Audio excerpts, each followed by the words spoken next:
한 주 잘 살아가고 계십니까? 오늘 하루 각자의 삶의 자리에서 열심히 생활하시고 이렇게 예배 자리에 나오셨을 텐데요. 말씀을 전하는 저나 또 말씀을 듣는 여러분이나 조금이나마 힘을 얻고 위로를 받고 하나님의 사랑을 알아갈 수 있는 이 예배의 시간이 되었으면 좋겠습니다. 오늘 우리가 함께 읽은 창세기 2장의 말씀을 보면 돕는 배필에 관한 이야기가 나옵니다. 먼저 하나님이 첫 인류인 아담을 창조하시고 그가 홀로 있지 않도록 동물들을 아담의 앞으로 이끌어오게 해서 이름을 짓게 하십니다. 그러나 아담은 동물들의 이름을 모두 지어주었지만 정작 자신을 도울 자를 발견하지 못하게 됩니다. 우리 창세기 2장 18절 말씀 우리 함께 읽어볼까요? 창세기 2장 18절 말씀입니다. 함께 읽겠습니다. 여호와 하나님이 이르시되 사람이 혼자 사는 것이 좋지 아니하니 내가 그를 위하여 돕는 배필을 지으리라 하시니라. 아멘. 창세기의 창조 기사를 보면 하나님께서 천지 만물을 창조하신 후에 항상 이야기하셨던 것이 보시기에 좋았더라 라고 반복해서 계속 말씀하십니다. 그런데 아담을 창조하신 후에 혼자 있는 그를 보고 하나님이 어떻게 반응하시죠? 보시기에 좋지 아니하니 라고 말씀합니다. 여기서 보시기에 좋지 않았다라는 이 말씀은 히브리어로 토우브라는 단어를 씁니다. 이게 무슨 의미인가 하면 옳지 않다, 선하지 않다라는 의미를 가지고 있습니다. 즉 하나님께서 보실 때에 아담이 홀로 있는 것은 그것은 옳지 않은 것이며 선하지 않은 상태에 있는 것과 같다는 겁니다. 그래서 이후에 하나님께서는 남자를 돕는 배필자로서 여자를 창조하게 되었던 겁니다. 여기서 돕는 배필이라는 이 단어가 바로 오늘 말씀의 제목인 에제르라는 단어를 씁니다. 오늘 이 에제르라는 말씀의 의미를 함께 살펴볼 건데요. 우리는 남자를 돕는 배필자로서 여자를 만드셨기 때문에 여자가 남자를 내조하는 보조자라고 생각할 경우가 많습니다. 하지만 이 에제르의 의미는 단지 한 남자의 아내로서 또는 내조자의 의미를 뜻하는 것이 아니라 적극적으로 구원한다라는 의미를 가지고 있습니다.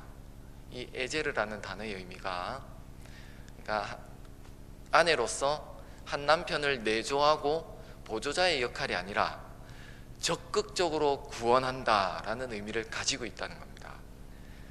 다시 말해서 적극적으로 구원한다는 것은 아담을 돕는 배필자로서 하와의 역할이 어떤 역할이냐 하면 아담과 함께 이 땅을 살아가면서 아담이 이 땅에서 구원자, 즉 하나님의 구원의 기쁨을 가지고 살아갈 수 있도록 도움을 주는 조력자의 역할을 하게 된다는 겁니다. 그런데 이 역할은 하와만 하는 것이 아니라 아담도 하와에게 이 땅에서 하나님의 구원의 기쁨을 가지고 하와가 살아갈 수 있도록 적극적으로 도와주는 조력자의 역할을 해야 된다는 겁니다. 하나님께서 아담의 보조자로서 살아가라고 돕는 배필자, 여자를 창조한 것이 아니라 아담은 하와에게, 하와는 아담에게 서로에게 인도자, 구원자, 조력자. 어떤 인도자라고요? 이 땅을 살아가면서 하나님의 사랑과 기쁨을 누리면서 살아갈 수 있도록 적극적으로 도와주고 인도해주는 서로에게 조력자의 역할로서 돕는 배필이라는 겁니다. 물에 빠진 사람을 볼 때 우리가 어떻게 하겠습니까? 우리 눈앞에 물에 빠진 사람이 있다면 적극적으로 구명줄을 던져서 그 사람을 건져내려고 하지 않겠습니까? 이것처럼 에제르, 돕는 배필자란 서로를 적극적으로 이 땅에서 하나님의 구원의 기쁨을 가지고 살아갈 수 있도록 서로 돕는 구원자의 역할을 감당하는 사람, 그것이 바로 에제르, 돕는 배필이라는 겁니다. 그리고 돕는 배필을 창조하신 이유가 바로 여기에 있다는 겁니다. 지금까지 역사를 되돌아보면 이 성경 구절로 부부 관계에 있어서 남자와 여자를 차이가 있는 존재로 많이들 생각했습니다. 그래서 남자의 갈비뼈로 만들어졌기 때문에 여자는 남자보다 아래에 있는 존재, 남자의 부차적인 존재로 여겨질 때가 이 역사를 되돌아보면 굉장히 많았습니다. 하나님께서 돕는 배필자로서 남자와 여자를 만드신 것은 그런 의미가 아니라는 겁니다. 사람이 혼자 그 구원의 기쁨을 누리면서 살아갈 수 없기 때문에 서로 동등한 관계에서 서로가 서로를 살리는 구원의 기쁨으로 살아갈 수 있도록 도와주기 위해서 서로의 배필자로 창조하셨다는 겁니다. 성경에서 남자와 여자라는 단어의 어원을 봐도 이것이 명백하게 드러납니다. 여자를 히브리어로 이샤라고 부르거든요. 이 단어는 남자를 뜻하는 이시라는 이 단어에서 그냥 여성 명사를 붙여서 생겨난 말입니다. 이 말은 무슨 말인가 하면 남자와 여자는 기원이 어떻다? 똑같다라는 겁니다. 하나님 앞에서 이 남자와 여자는 전혀 차이가 없는 동등한 존재라는 겁니다. 그래서 창세기 2장 24절에 보면 남자가 부모를 떠나 그 여자와 합하여 둘이 어떻게 된다? 한 몸이 될 것이다 라고 말씀하는 겁니다. 한 몸이라는 이 말은 남자와 여자 이 둘 중에 누군가 한 명이 억압받고 차별받는다면 억압받고 차별받는 그 한 사람만 파괴되는 것이 아니라 한 몸인 다른 한 사람도 똑같이 파괴된다는 겁니다. 남자가 여자에 대해서 차별하거나 억압하려 할 때 이 여자만 억압받는 게 아니라 동시에 누구도요, 억압하고 있는 이 남자도 한 몸이기 때문에 똑같이 억압받는 자리에 함께 서게 된다는 겁니다. 또는 여자가 남자를 억압하거나 차별할 때에도 이 남자만 억압받는 게 아니라 동시에 억압하고 있는 이 여자도 똑같은 그 억압의 자리에 서게 된다는 겁니다. 이것이 하나님께서 만드신 인간에 대한 창조 질서라는 겁니다. 가인과 아벨 사건을 보면 가인이 자신의 형제 아벨을 무참히 죽이게 되는데 아벨만 없으면 자신의 삶이 충족될 거라고 생각했지만 결국 한 형제인 자신도 똑같이 파괴되는 그 자리에 서게 된다는 것을 뒤늦게 알게 되었던 거죠. 그렇기 때문에 부부라는 것은 둘 중 누구 하나가 더 높고 낮은 관계가 아니라 돕는 배필, 에제르로서 서로 동일하고 서로 한 몸이고 이 땅을 살아갈 때 하나님의 구원의 기쁨을 함께 누리며 살아가도록 서로가 서로에게 적극적으로 도와주는 조력자의 관계라는 겁니다. 그렇다면 우리는 돕는 배필자 이 의미를 알게 되었는데 이제 우리는 여기서 한 걸음 더 깊이 들어가야 됩니다. 이 돕는 배필자라는 말씀의 넓은 의미를 이제 들여다보아야 하는 겁니다. 하나님께서 사람을 창조하셨을 때 홀로 살아갈 수 있는 존재가 된다, 되지 못한다? 될 수 없다. 여기서 말하는 홀로 살아갈 수 없다는 것은 결혼하지 못하면 살아갈 수 없다 이런 말이 아닙니다. 그래서 부부가 아니면 이 땅에서 홀로 선하지 않은 상태로 살아가야 하는구나, 이것을 말하는 게 아닙니다. 아직 결혼하지 못했어도 부모가 나의 조력자가 될 수도 있고, 돕는 배필자로서, 또는 친구 또는 동역자, 이 모두가 이런 돕는 배필자, 조력자가 될 수 있다는 거죠. 여기서 말하는 사람은 홀로 살아갈 수 없다, 이 말씀은 이런 의미를 가지고 있습니다. 자기 중심적이고 독단적인 삶을 의미합니다. 하나님이 창조한 인간은 자신 혼자만의 기쁨을 위해 살아가거나, 또는 혼자만의 방식으로 나 홀로 이 땅에서 구원의 기쁨을 누리며 살아갈 수 없는 존재라는 겁니다. 인간의 창조 기사의 말씀은 바로 우리들에게 이것을 알려주려고 하는 것인데, 그렇기 때문에 우리 기독교는 공동체를 중요시 여기게 되는 겁니다. 그래서 기독교가 공동체를 강조하는 이유가 바로 여기에 있는 겁니다. 혼자서는 이 땅에서의 참된 삶의 구원의 기쁨을 살아갈 수 없기 때문에, 하나님께서 사람을 만드신 이유는 혼자가 아니라 서로 돕는 배필자로서, 서로가 서로를 이 땅에서 구원의 기쁨으로 살아갈 수 있도록 서로가 적극적으로 도와주는 조력자의 관계로 살아가야 된다는 겁니다. 여기에는 남편과 아내뿐만 아니라 부모와 자식, 또는 친구, 또는 동역자, 또는 이렇게 함께 모여있는 지금 여러분 옆에 계신 우리 함께 공동체된 모두를 가리키는 겁니다. 그렇기 때문에 성경은 내 이웃을 내 몸과 같이 사랑하라 할 때 이 이웃이라는 의미를 그냥 곁에 살아가는, 함께 거주하고 있는 그 사람을 말하는 게 아니라 바로 나의 도움을 필요로 하는 사람, 그가 바로 너의 이웃이다 라고 말하는 겁니다. 그리고 너의 도움을 필요로 하는 그 이웃을 어떻게 사랑하며 살아가라고 이야기하는 겁니다.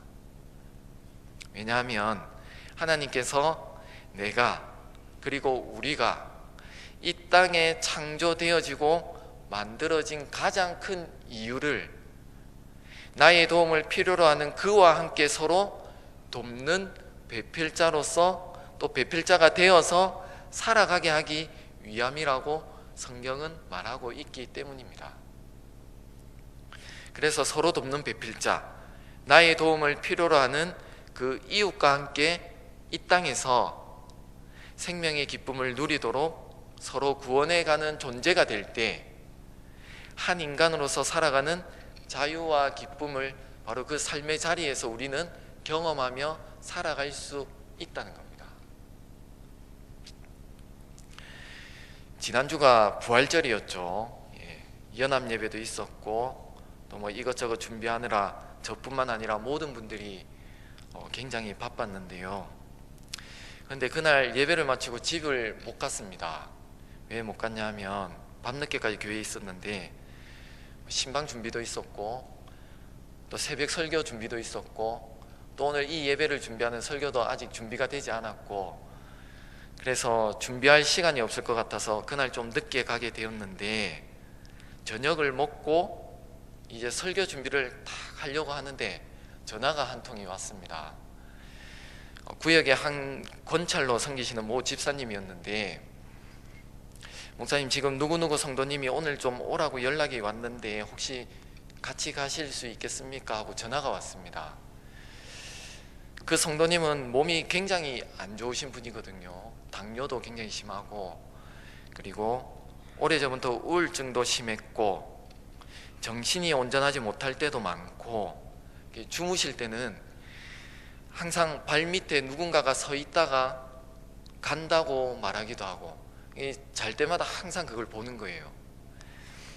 그렇게 외로움 중에 있는 분인데, 구역에 그 성도님이 있다는 걸 알고 이제 몇 달 전부터 권찰 집사님이랑 또 구역장님이 시간 될 때는 구역장님이랑 그분 신방을 몇 번 갔었는데, 가서 예배도 드리고 이제 말동무도 되어 드리고, 무슨 일 있으면 연락하라고 제 전화번호랑 집사님 전화번호를 이렇게 딱 붙여놓기도 하고, 그리고 그 건철 집사님과 집이 가까워서 제가 못 가더라도 이 집사님이 이제 정기적으로 시간이 될 때 한 번씩 들러서 말동무도 되어드리고 그러는데, 그래서 처음 갔을 때보다 지금 상황이 굉장히 많이 좋아졌습니다. 몇 주 전에는 교회도 오기도 하셨고 스스로, 그래서 굉장히 보면 반가워하기도 했고 그랬는데, 그래서 가끔씩 연락이 옵니다. 그런데 저한테는 연락이 안 옵니다. 그 집사님한테 연락이 옵니다. 연락이 와서 그 집사님이 연락을 받고, 이제 제가 시간이 되는지 저한테 또 집사님이 연락을 해서 시간이 되면 같이 가서 예배도 드리고 또 말동무도 되어드리고, 제가 시간이 안 되면 또 오늘은 집사님이 좀 수고 좀 해주세요 해서 집사님이 또 다녀오기도 하고 그러는데, 지난 주일날 부활절날 저녁에 그 성도님께 연락이 왔다는 겁니다. 와가지고 그래서 목사님 시간이 되시면 함께 가자고 이렇게 전화를 받았는데, 솔직히 그날 컨디션도 굉장히 엉망이었고요. 그리고 설교 준비도 되어 있지 않았고 갔다 오면 늦을 것 같고, 그래서 오늘도 집사님이 좀 다녀오시라고 부탁을 드렸습니다. 그러고 난 뒤에 나중에 이 집사님이 다녀오셔서 이제 저에게 다녀온 그 말씀을 하시는 거예요.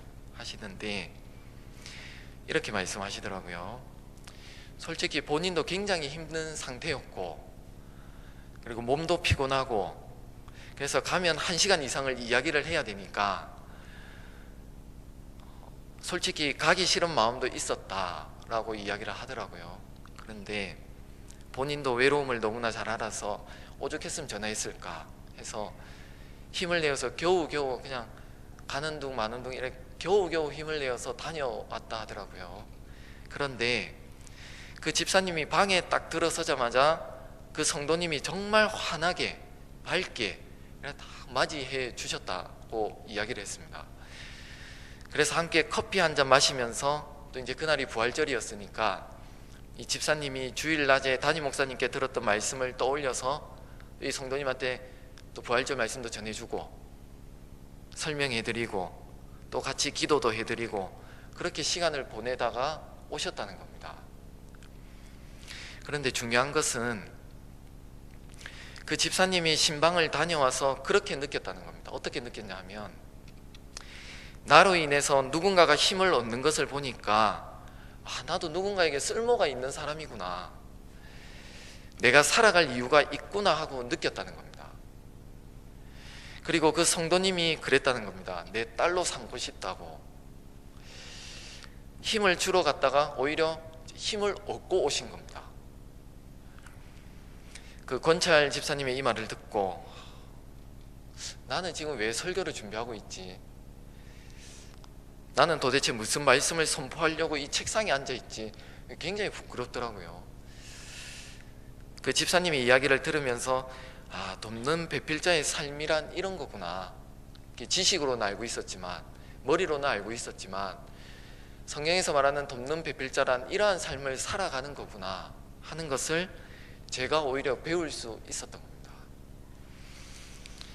그날 이 집사님을 통해 굉장히 귀한 것을 하나 깨닫게 되었습니다. 뭐냐 하면, 바로 여기에 우리 인간이 참된 인간으로 살아갈 수 있는 비밀이 있구나, 이 비밀이 숨겨져 있구나. 그 비밀이 어떤 비밀이냐 하면, 이 집사님이 자신의 도움을 필요로 하는 그 이웃되는 성도님의 삶 한가운데로 들어가게 됩니다.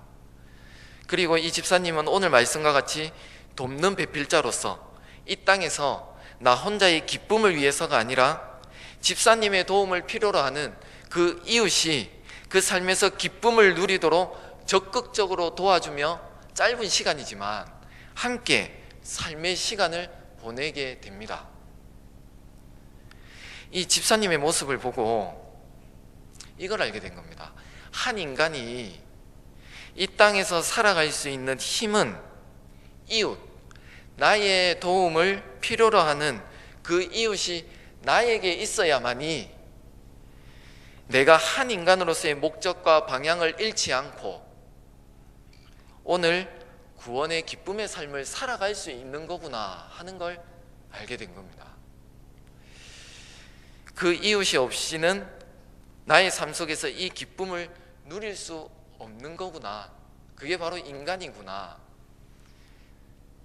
이것이 바로 오늘날 성경 속에 숨겨져 있는 한 인간이 이 세상에서 기쁨으로 살아갈 수 있는 비밀이구나 하는 걸 알게 된 겁니다. 어떻게 보면 그 이웃은 나에게 불필요하고 때로는 거추장스러운 존재처럼 여겨질지 모르지만 중요한 것은 그 이웃인 너가 없이는 나라는 존재도 불필요한 존재구나 하는 것을 알게 된 겁니다. 왜냐하면 우리는 한 몸이기 때문에 남자와 여자 둘 중에 한 사람이 억압받으면 나머지 한 사람도 억압받듯이 이 이웃이 있어야 내가 있고 이웃이 없을 때는 나도 없는 거구나 하는 걸 깨닫게 된 겁니다. 나는 그리고 우리는 홀로 살아갈 수 없는 존재이기 때문에 하나님은 나의 도움이 필요한 자에게 돕는 배필자, 그가 참 기쁨의 삶으로 살아가도록 내가 적극적으로 도와주는 조력자로 살아갈 때 도움을 받는 그가 삶의 기쁨을 누리는 동시에 그 도움을 받는 사람도 나를 참 구원의 기쁨으로 살아가도록 이끌어 준다는 겁니다. 내가 나의 도움을 필요로 하는 그에게 돕는 배필자가 될 때 나의 도움을 받는 그도 나에게 돕는 배필자가 된다는 겁니다. 성경은 오늘을 살아가는 우리들에게 이 비밀을 알기를 원하시는 겁니다. 맞습니다. 혼자 많은 것을 누리고 소유하고 가지면 우리가 아무런 염려 없이 걱정 없이 잘 살아갈 수 있을 것 같지만 우리는 그럴 수 없다는 것을 지금까지 많이 경험해 왔습니다. 그러나 누군가와 나의 도움을 나눌 때 나의 것이 떨어져 나가서 내가 힘들고 어렵고 살기가 힘들 것 같지만 오히려 그 가운데에서 삶의 기쁨을 경험하게 됩니다. 성경은 오늘 이 에제르라는 이 말씀을 통해 이것이 하나님이 인간을 창조한 가장 중요한 목적이라고, 그리고 한 인간이 이 땅에서 참 기쁨을 가지고 살아갈 수 있는 가장 중요한 방법이라고 우리들에게 알려주는 겁니다. 여러분, 오늘 이 말씀은 이 땅을 살아가는 우리들에게 진정한 행복으로 살아갈 수 있는 참 지혜가 어떤 것인지를 말씀해 주시는 겁니다. 로마서 12장의 말씀처럼 기뻐하는 사람이 있으면 함께 기뻐하고 우는 사람이 있으면 함께 울어주는 돕는 배필자로서의 공동체가 우리 기독교가 믿고 따르는 그리스도의 공동체라고 말씀하는 겁니다. 이제 홀로가 아니라 나의 도움을 필요로 하는 나의 이웃과 함께 나만의 도움을 주는 것이 아닌 그를 통해 나도 도움을 받는, 서로를 적극적으로 구원하는 아름다운 신앙에 돕는 배필자로 앞으로의 삶을 살아가면 좋겠습니다.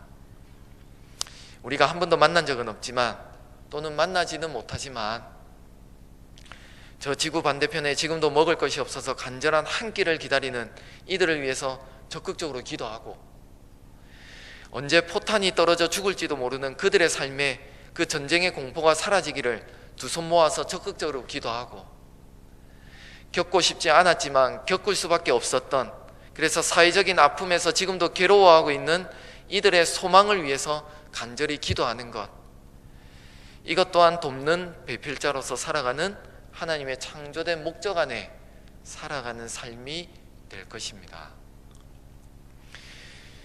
젊어서 사랑하는 사람을 만나서 한평생을 살아가는 것, 또는 인연이 오래 닿지 않아서 잠시나마 함께 살았던 삶이라 할지라도 그들은 나에게 어떻게 보면 한 번뿐인 이 인생의 여정 안에서 걸어가다가 만났던 소중한 삶이었는지 모릅니다. 남편과 아내를 만나고 자식을 만나고 또 친구를 만나고 또 이렇게 한 공간에서 동료를 만나고 우리의 삶에서 만나고 헤어지는 것이 차를 마시고 밥을 먹는 일과 같이 일상적이고 예사로운 일일지 모르지만, 그럼에도 잠시 만나고 헤어질지라도 서로에게 삶의 용기와 힘을 주었다면 그것만으로도 우리의 인생의 아름다운 삶이 아니었겠습니까?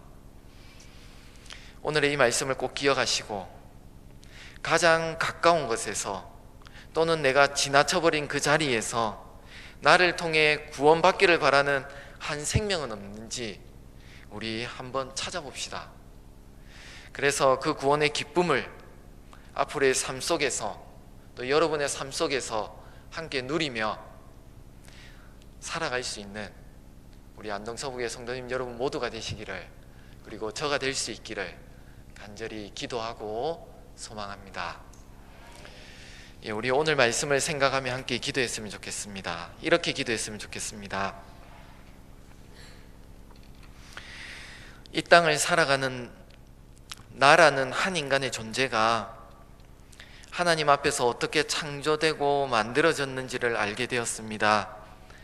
나 혼자가 아니라 나의 도움을 필요로 하는 자와 함께 이 땅에서의 기쁨을 나누고 사랑을 채워가는 돕는 배필자로서의 존재로 살아가게 해달라고, 또 앞으로 살아가는 동안 누군가에게 힘이 되게 하시고 그 힘을 나도 함께 얻는 주님의 기쁨의 삶을 살아가게 해달라고, 또 우리 안동서북의 공동체가 되게 해달라고, 서로에게 돕는 배필자로서의 공동체로 성장하며 나아가는 우리 기쁨의 공동체가 되게 해달라고, 우리 시간 오늘의 말씀을 생각하며 함께 간절히 기도하도록 하겠습니다. 기도하겠습니다.